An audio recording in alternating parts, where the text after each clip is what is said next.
We are now going to create a custom wood texture just using the tools in Photoshop.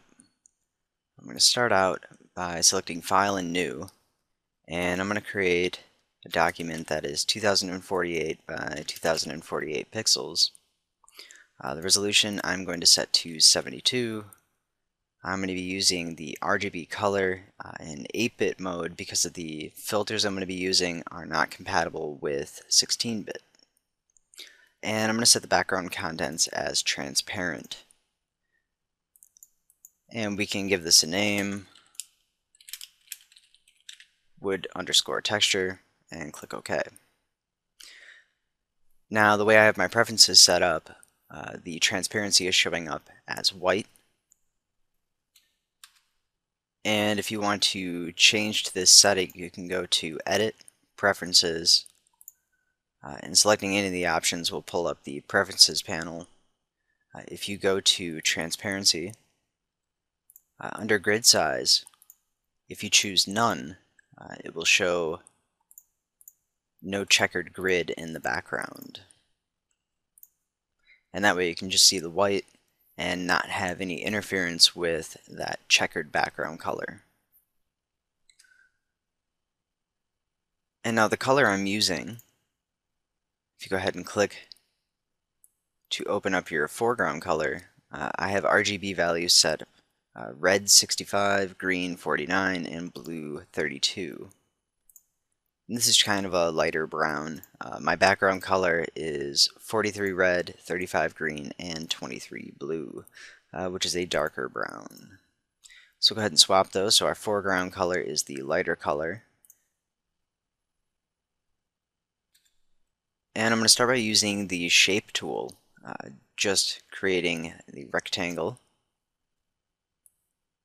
And we could just draw this out, expanding just a little bit past the document.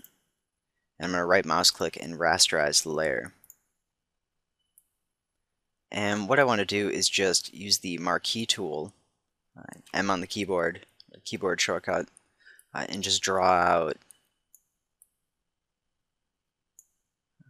another little box here, and we can hit delete key on the keyboard to remove areas. What we're going to be doing is just creating a sequence of lines,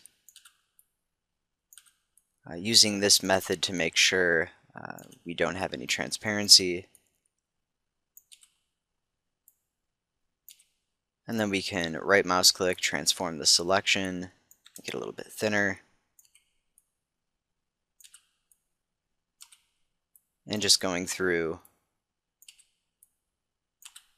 the entire rectangle shape and just removing some of those areas.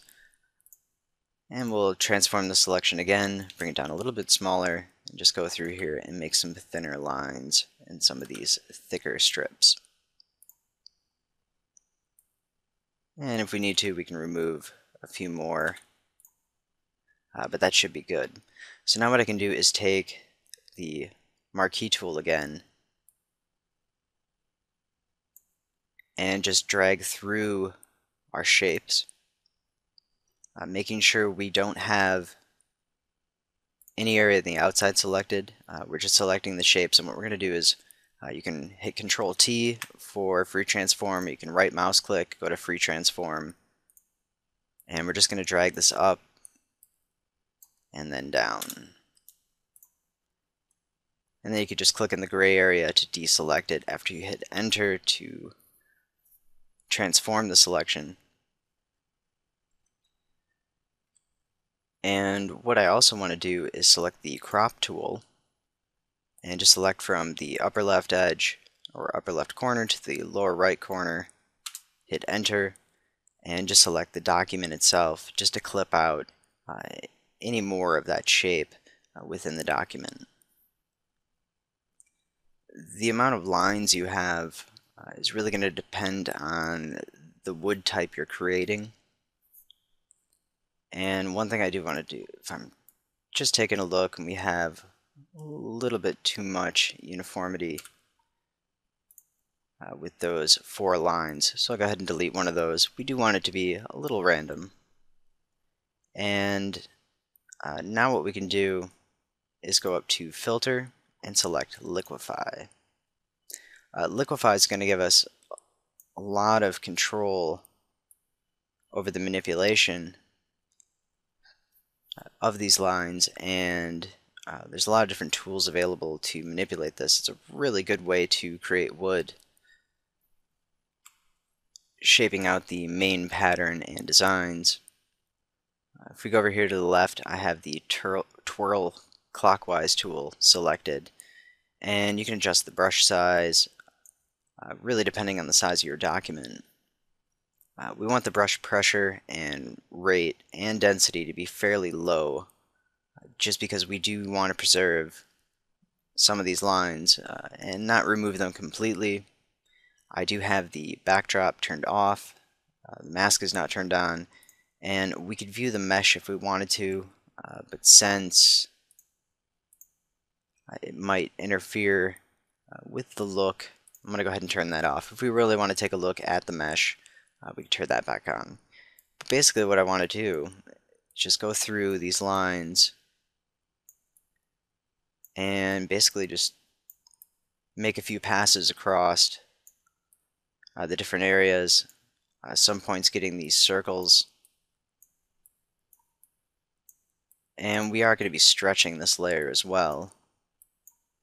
But you can use as many tools as you want, really go more in depth if you wanted to. If we go to the turbulence tool, you can just kind of shift that around. We can use the pucker tool to sort of pinch in some of these areas. And we could use inflate to spread out the separation between our lines. And then if we go back over, we can see a little more randomness. And I think I'm going to leave it right there. If we turn on the mesh, we can see the distortion. Go ahead and zoom in so you can see that a little bit better. Change the mesh color to something a little more visible. We'll try red. So we can see all the deformation and changes made to these lines. Go ahead and click OK, which is going to apply the liquify filter to the current layer. And now what I want to do is transform this layer, stretching it out a bit, because we're going to be creating more of a veneer type wood surface, which is where the log is rolled and a thin layer is kind of sheared off. It's used for laminates and thinner pieces of wood, paneling.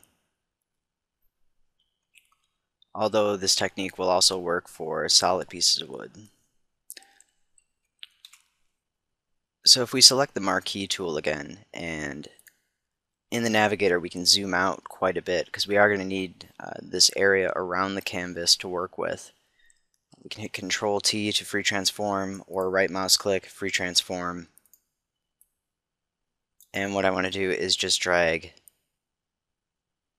and stretch out this layer. We can then move through this if we wanted to pick out the main features that we want to be part of the wood.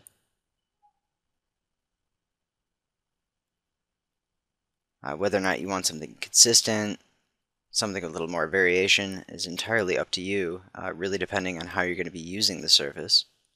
Once we apply this to an object, we're going to be using a UV map method to distribute the wood, and we'll be taking a look at that once it's finished.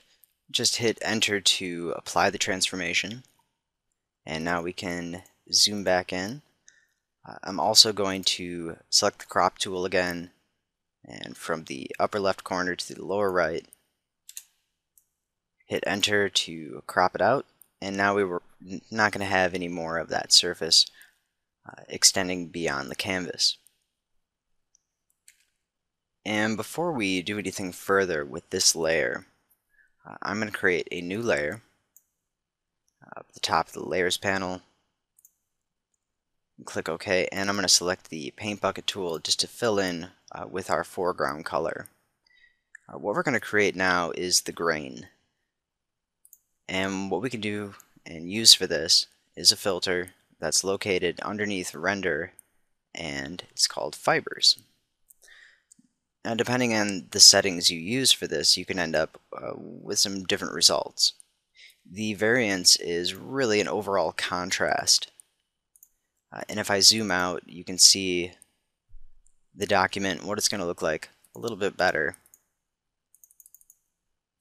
A low amount of variance is very small color change. A very high amount is going to be a very turbulent fibrous surface, and the strength is really going to be the contrast of the fine detail. So if we use a low variance and a low strength, click OK, we don't really have a whole lot of detail. There's some nice coloration here, but other than that, it's really not going to work. So we'll go back to render fibers. If we increase the strength and click OK, now we have longer, thinner lines, but still not a lot of contrast changes. And we want to use this as kind of an overall surface amount. And we're going to go back to the filter and increase the variance. I'm going to decrease the strength just a little, and you can select randomize to end up with some different patterns. Click OK, and now we have a very, very fine grain that'll apply evenly throughout the surface. Let's go ahead and create another layer, fill it in with the paint bucket once again, go back and go back to the fibers, adjust the variance and strength, and just create something else we could overlay with some longer lines. So that way we have some different ones to choose from and something to help blend this together. And you can see that it's using the foreground and background color that we have selected in order to generate the fibers.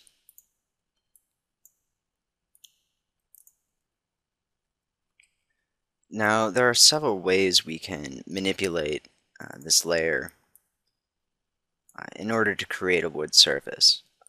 We're going to be taking a look at a couple of different ways to modify this, although if you're familiar with other areas of the application, different types of filters that might do the same thing, or color correction, image adjustments, then maybe you should use what you're more familiar with. But to achieve this effect, I'm first going to create a copy of the layer, and this way we have a backup, something we can fall back to. I'm going to create a new group and call it BAK, back, and what we can do is drag in that copy, turn off that back, and just move it out of the way. And that way we can create duplicates of some of our layers before we manipulate them, and we can always come back to them later. So I'll make a copy, just holding down Shift to select more than one. We can drag those down to the new layer button on the bottom to create duplicates, and then I'm going to select both those and put them in that background group, in that backup group. Okay, so now what I want to create is a background color, because right now we just have the transparency. So we're going to create a new layer. We're going to use the paint bucket tool. I'm going to go ahead and change the foreground to something a little bit lighter.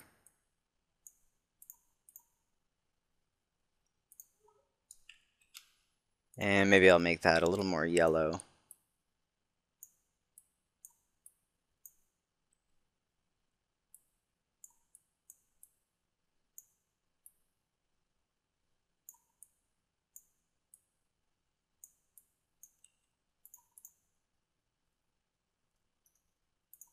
And I'm going to go ahead and change that one more time and desaturate it slightly. So the color I have is 148 for the red, 141 for the green, and 106 for the blue. So just now we have a background color we can use. And I'm going to double click on the shape, the one we drew out, and use the liquify with. And what I want to set is some of the different layer styles. We can really create some really interesting wood effects. The amount of detail you want to create really depends on how much work you want to put into the style, and of course the wood that you're looking for. Now this color I have is really just temporary, just to give a nice contrast between the two. That probably will not be our final color. Coloration will really come a little bit later. A lot of the adjustments we're going to be making are going to be with black and white layers.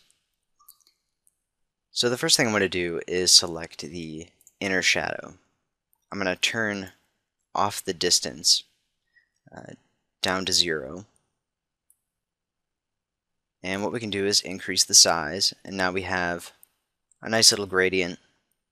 You can adjust the opacity. What I want to do is take our blend mode and change this to color burn. And with color burn, you're really going to need to reduce the opacity amount in order to not get something completely black. Under the quality, we can set up a contour if we want to double up the line. I'm going to turn on anti-aliasing, and if we increase the choke, we'll be able to see that double line showing up. Increasing the size will allow us to extend that contour, adjust the opacity amount. We can darken it, make it a little lighter. And we're just looking for a little bit more detail, kind of creating our rings. You could customize and really set up any sort of a contour that you want.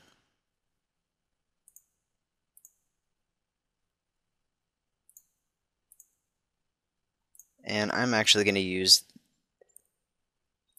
one of the presets here. We can go ahead and click on it to open it. We would just have the curve coming down and back up, more like a sine wave. And that should help a little bit better for the rings. Now I'm going to turn on the drop shadow, remove the distance, increase our size. We can turn up the spread. And I'm going to set this to normal mode.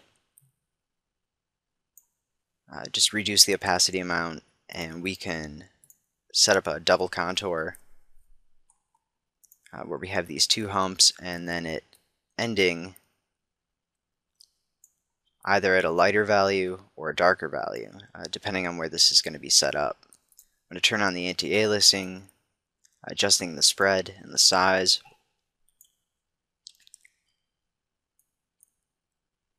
We'll increase our range, and I'm going to decrease the opacity amount quite a bit. We just want a tiny little bit of detail showing up from this. Now we can go really far beyond what we currently have by using the stroke tool. And if we turn that on, increase our size, I'm going to set this to center, which is going to start from the edges and work its way out and in on the surface. Change our fill type to a gradient, and the style we want to use shape burst. And I've already created a gradient I want to use for this. And basically what I've done is just created black and white all the way across, different key colors. And when we take a look, if we select a key color, we have a blend in between the two. And what you can do then is make the cutoff and the fall off a little bit sharper, and sometimes it's a little more realistic. I also have our black and the in between the white colors slightly getting lighter as it moves throughout the gradient. You could reverse that if you want it to be darker towards a different area. And then the size of our stroke is going to adjust the overall size of this gradient. And we could set up our blend mode if we wanted to set it to color burn, adjust the opacity amount. Now because we have this stroke turned on, what it's doing is overwriting all of the information we currently have for our color. So we're not seeing the inner shadow within the surface or the original color anymore with this turned on. So this might be something you want to do separately if you want to have it turned on at all. Really, we could use this as a black and white layer in order to blend with it. We could change this to outside if we just wanted to affect these outer rings,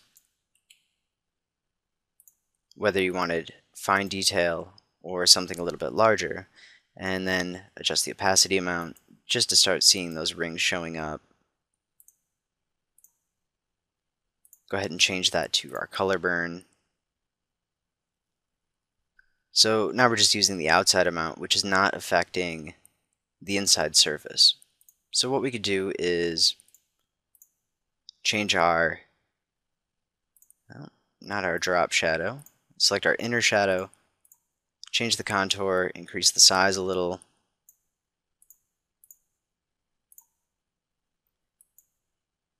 and just give us a little more variation inside the surface. And then we can click OK, and that should be good as a starting point. So now I'm going to create a copy of this layer, send it into the back group, and create a new layer, just a blank layer, putting it underneath the shape with the style. We can select both of them, hit Control E on the keyboard to merge those two together and flatten the layer style. What you could also do is go to Layer and Merge Down, which will merge those two together. So now we have it on its own layer, but we still have transparency.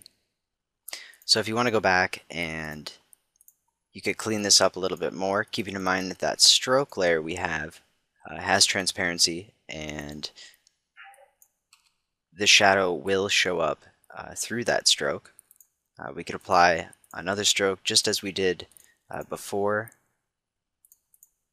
using the gradient mode, shape burst, and I could select that same gradient I designed before if we wanted to add to this, maybe doing the inside this time. But I'm going to leave that off and turn these off. And what I want to do is create a copy of the background color, and I'm going to leave this one out of the back group, keep it open, and merge together these two shapes so we no longer have transparency. The reason for this is the filters I'm going to be using will not work on the transparent parts of the layer. So now I'm going to create a copy of this as well and save it in our backup folder. So we can always go back to these other versions if we want to use them for the texture. And what I want to do is give this a little bit of turbulence. So we're going to select Filter and Filter Gallery. And what I have selected, if we take a look in our pull-down group, we're just going to use one filter. I have the glass selected. I have texture turned up, the scaling to 200%, which is as high as it will go. Smoothness is at maxed at 15, and I'm using the frosted texture. What we can do is distort our image and give us a little more variation to make it look more like wood. You could use the invert if you want to reverse the effect, and really depending on which looks better. You don't want to give it too much distortion, we just want to add a little bit. And we have some pixelation, not a whole lot of smooth edges, but that's okay. One thing we can do to correct that is if we go up to Noise under Filter and select Reduce Noise, using the values strength of 10, turning off preserved details, no color noise reduction, and no detail sharpening, and just click OK, we can remove a lot of those kind of pixeled edges.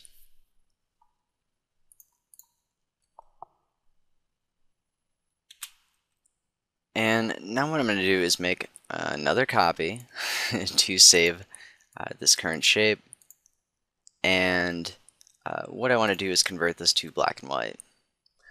So we can go to Image, Adjustments, select black and white, and now we have the ability to adjust specifically which colors are going to be lighter, more towards white, more towards black, and really adjust the tone.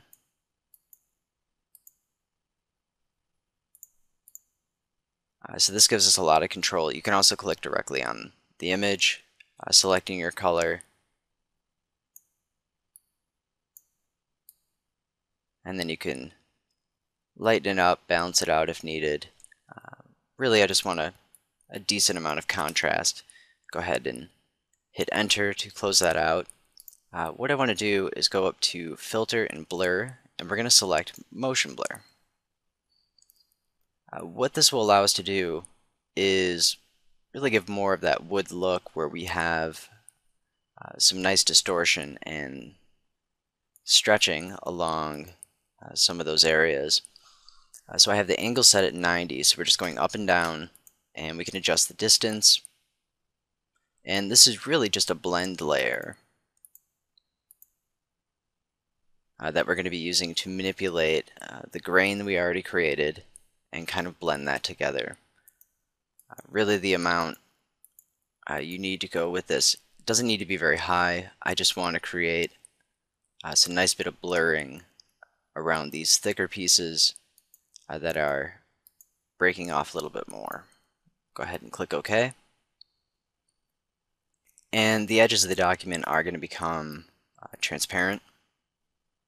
So we might need to do a little cropping later, but for right now it should be fine because we're not creating a seamless texture, so we really don't need to pay too much attention to the edges.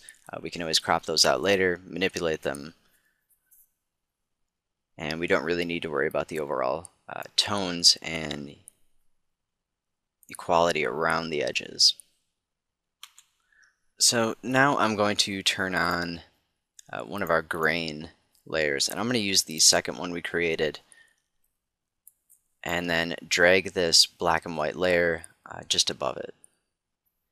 I'm going to create another copy, and I'm just going to keep this one up out of the background or the backup group, turn that off, and we're going to be using this to manipulate this background grain. There's a couple of different filters we can use. We might need to make some modifications in order for them to properly show up though. So one thing I like to do is use the color burn, and that way we can stick with our current colors and just manipulate it based on the lume value or the brightness of this layer. Also, what I've just done is use the normal mode, turning down the opacity amount, and we can already see a wood material and wood texture showing up. Of course, it needs a lot of work. So what I want to do is set this to the normal mode, increase the opacity amount all the way, and I'm going to hit Control L to open up the levels. You can also go to Image, Adjustments, and select Levels. And what I want to give is a pretty good contrast amount. We need to have a lot more white in this image if we're going to be using it for color burn, because otherwise it's going to be just way too much. So now we can select the color burn, reduce our opacity amount, and I'm going to bring this up to a little over 20% for the opacity. Hit Control L to go back into levels, and now as we start to modify these levels, we can see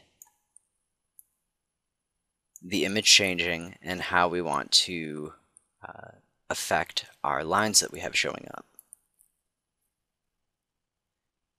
So just making modifications like this, it's a little more hands-on, a little bit easier to tell what it is you're changing and manipulating. And you can make it very subtle, or you can increase the harshness.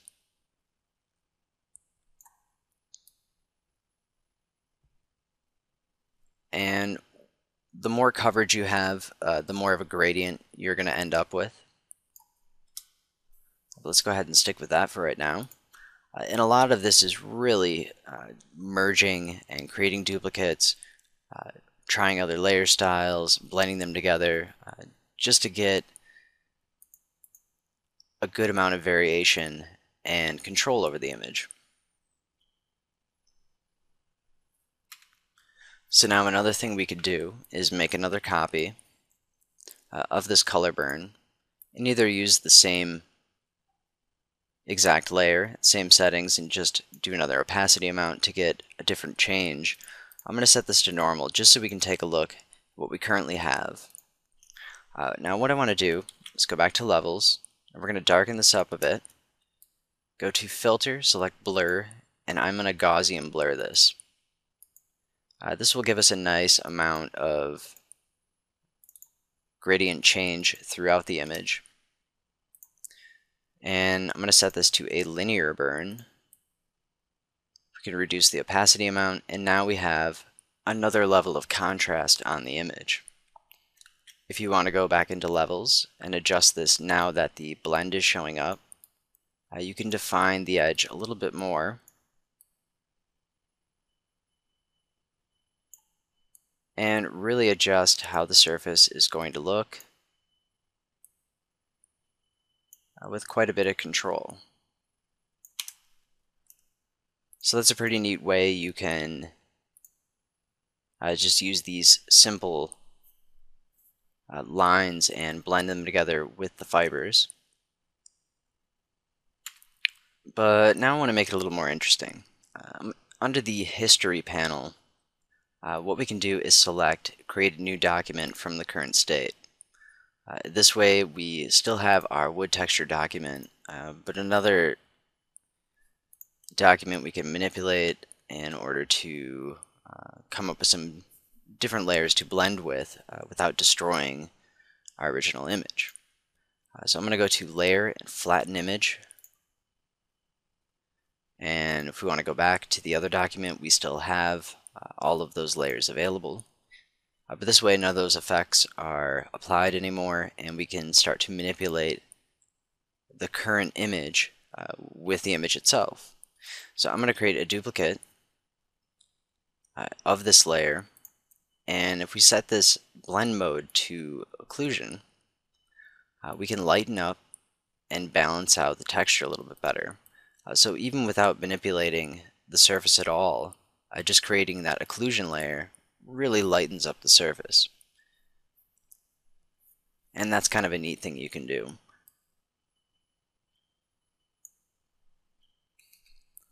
What I also want to do is go to the filter gallery, and we're going to be using that glass filter once again, and just adding a little bit of distortion with basically the same settings we had before. And that'll help change the detail, create a little more variation. We could also create another copy of this. Could use the overlay, reduce that opacity, and overall we have a fairly decent wood texture. And we could go far beyond this to really improve the realism and the variation within it. I'm going to select all three of these layers, Control E to merge them down, or you can go to Layer, Merge Layers. I'm going to create another copy, and this time I'm going to convert it to black and white. And now we're going to pull out each one of those contrast levels as much as possible.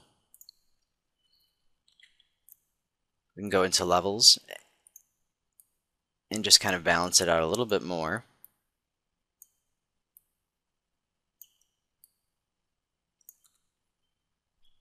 What you could also do is set the auto mode, go back to levels, hit auto, and that's going to give us a really, really harsh contrast.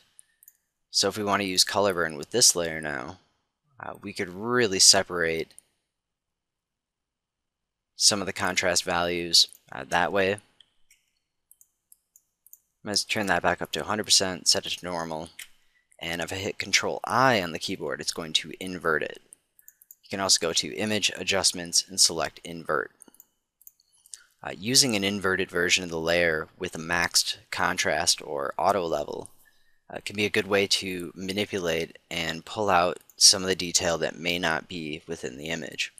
Let's say these dark patches we want to lighten up a bit. Well, since we have an inverted version of this layer, we can change this to the lighten mode for that new layer as our blend. And now with a very low opacity amount, we can lighten up that contrast. And this would be something you use with a very small amount, just because otherwise it's really going to severely manipulate the material or the texture. So you could go through different modes. You could go ahead and darken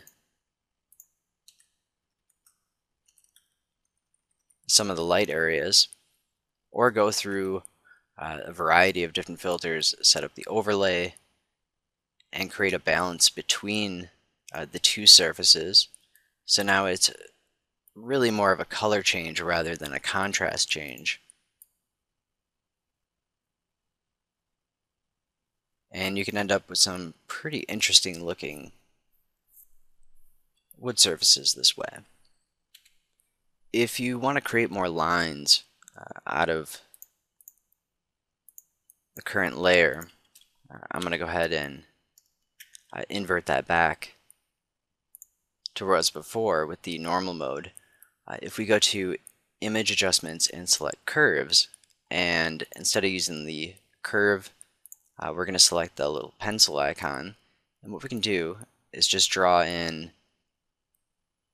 just going up and down throughout the surface to really give a lot of variation changes. Now, with the amount of distortion we have, it's currently not going to look great for this. So I'm going to go ahead and Gaussian blur the current layer, go to Levels, auto level it, Adjustments, Curves, and now do that again.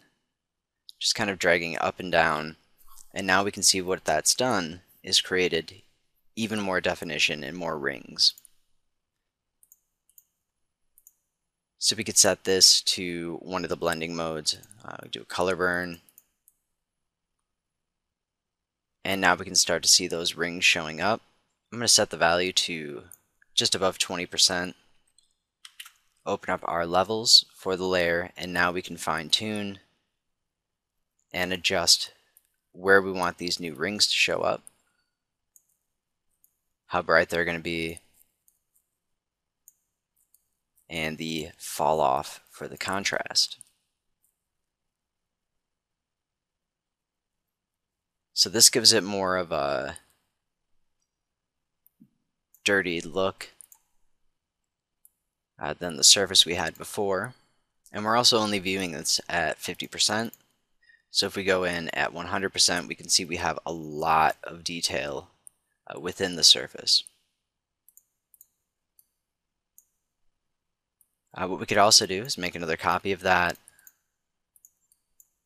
set it to normal, and if I go to Image Adjustments and select Threshold, now we can select more areas of the layer. If we want to use this for another blend, go up to Blur, we can select Motion Blur again, and after selecting Motion Blur, I'm also going to Gaussian blur it, but not nearly as much as last time. So now we have more of the streaking look. We could set it to, let's go ahead and do Linear Dodge Add, and adjust the opacity amount, just lightening that up a little bit. So it's a fairly interesting looking wood material. The amount of detail you want to add to it, the overall ring amount, really has to do with that startup set of lines you created. So if you want something a little tighter, a lot more detail, you create smaller lines, more of them, to get something that looks a little bit different. So now we can merge all these together, Control A to copy, and we could paste this back on our other material.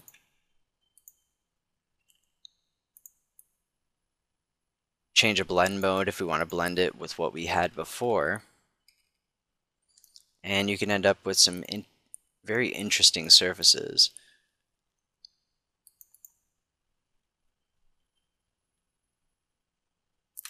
And if we go to Image and Adjustment, Brightness and Contrast, we can increase the brightness for a lighter wood, adjust our contrast level, something a little more defined.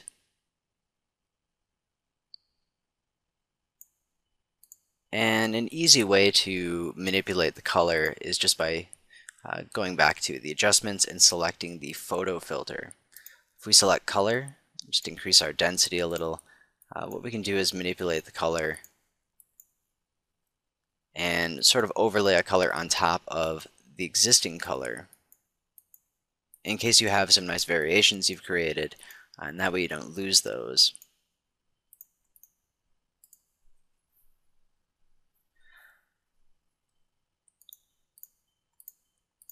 So you could blend that together with the current texture. And there we go, we have a wood surface we can use as a texture map. And I'm going to go ahead and just merge all these together. And if we want to create specular maps and bump maps out of this, go ahead and create a duplicate. That threshold filter will help quite a bit. Go to our threshold, and what we want to do is create a couple of different copies of this and pull out some of these threshold values. So we'll just make another duplicate, go back to threshold, and we just want to pull out as much detail as possible, and then we can blend those together in order to create one of our alternate maps. Whether or not you need to invert it in order to get it to blend right, we'll go ahead and take a look. And what we can do is lighten what's underneath and adjust the opacity amount. Select our other layer, we can lighten. And it looks like that one's really not showing up, so what we can do is Control I to invert it and set it to darken instead. Lay it over the top and give us some more variation. So this would work very well for a specular map, although we might want to get rid of some of the black areas if needed, if you want to have an overall specular value. Maybe even even out a little more if you don't want that top subtracting layer. And then the bump map is basically the same thing as this, but we might want to adjust some of these values and just tweak it a little bit differently.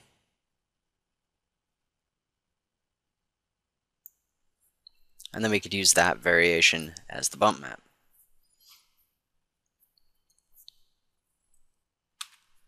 And this is the texture I created earlier, which I'm going to be using to show within Cinema on a model, just so you can see how the surface looks. And it's fairly close to what we just made, except it's a little bit lighter.